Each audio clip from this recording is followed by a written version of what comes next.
हरे कृष्ण।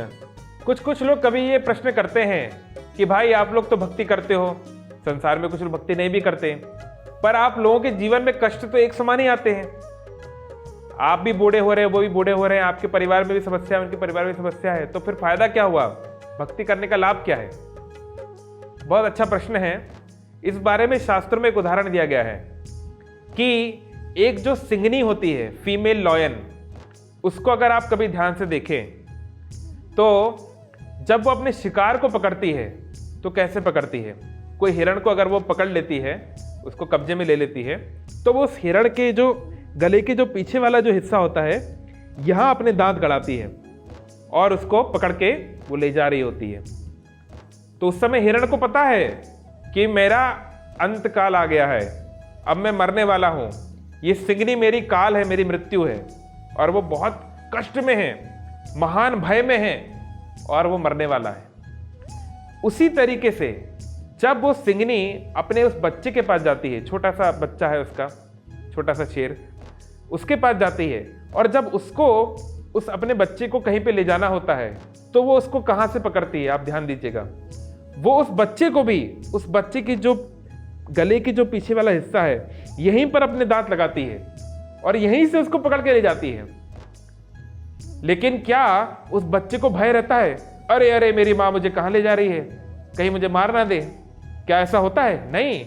बच्चे के मन के भय की बात तो छोड़ दीजिए, आनंद होता है। अरे वाह वाह वाह, माता के साथ में घूमने जा रहा हूँ, बड़ा आनंद आएगा, बड़ा खुश होता है वो, क्योंकि उसकी माँ उस समय दूसरे प्रकार के दांतों से उसको पकड़ती है और आगे चल के उसे और अच्छे से खाने पीने का उसका इंतजाम उसे खिलाने के लिए ले जा रही है और आनंद विहार करवाएगी, है ना। तो ऐसे ही बाहरी दृष्टि से कोई मूर्ख सोच सकता है कि दोनों एक ही बात है, क्या अंतर है? लेकिन जो विद्वान है, जो विवेकशाली है, वो जानता है जमीन आसमान का अंतर है।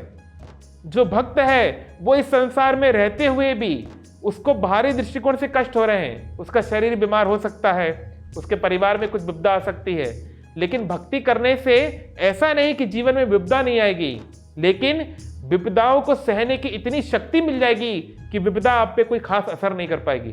जैसे पांडवों के जीवन में क्या कुछ नहीं हुआ।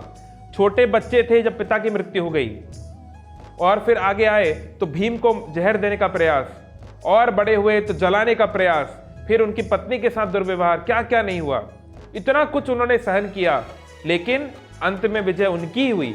यत्र योगेश्वरो कृष्ण यत्र पार्थो धनुर्धरा। आज भी पांडवों की जय जयकार होती है हजारों साल के बाद। तो क्यों? क्योंकि उन्होंने उस मुश्किल समय में भी भगवान के ऊपर अपनी श्रद्धा, अपना प्रेम, अपनी भक्ति कभी नहीं खोई, और उस भक्ति के प्रभाव से वो इतनी कठिन परिस्थिति को भी वो सहन कर पाए और आनंद से खुशी खुशी वो आगे बढ़ पाए। तो ऐसे ही हम जब भक्ति करते हैं तो भगवान ये पर्सनल जिम्मेदारी लेते हैं कि वो हमें उतने ही कष्ट देंगे जितना हम सहन कर पाएंगे। बाकी सामान्य व्यक्ति जो भगवान की शरण में नहीं जा रहा है वो अपना अपना कर्म भुगत रहा है। लेकिन अगर हम चाहते हैं, क्योंकि माता पिता केवल कृष्ण ही हैं सबके, अगर हम माता पिता के पास आते हैं तो माता पिता हर केस में अहेतु की, बिना किसी हेतु कारण के हम पे कृपा करेंगे। तो इसलिए देर ना करें, शीघ्र भक्ति शुरू करें, श्री कृष्ण की शरण में जाना शुरू करें। हरे कृष्ण।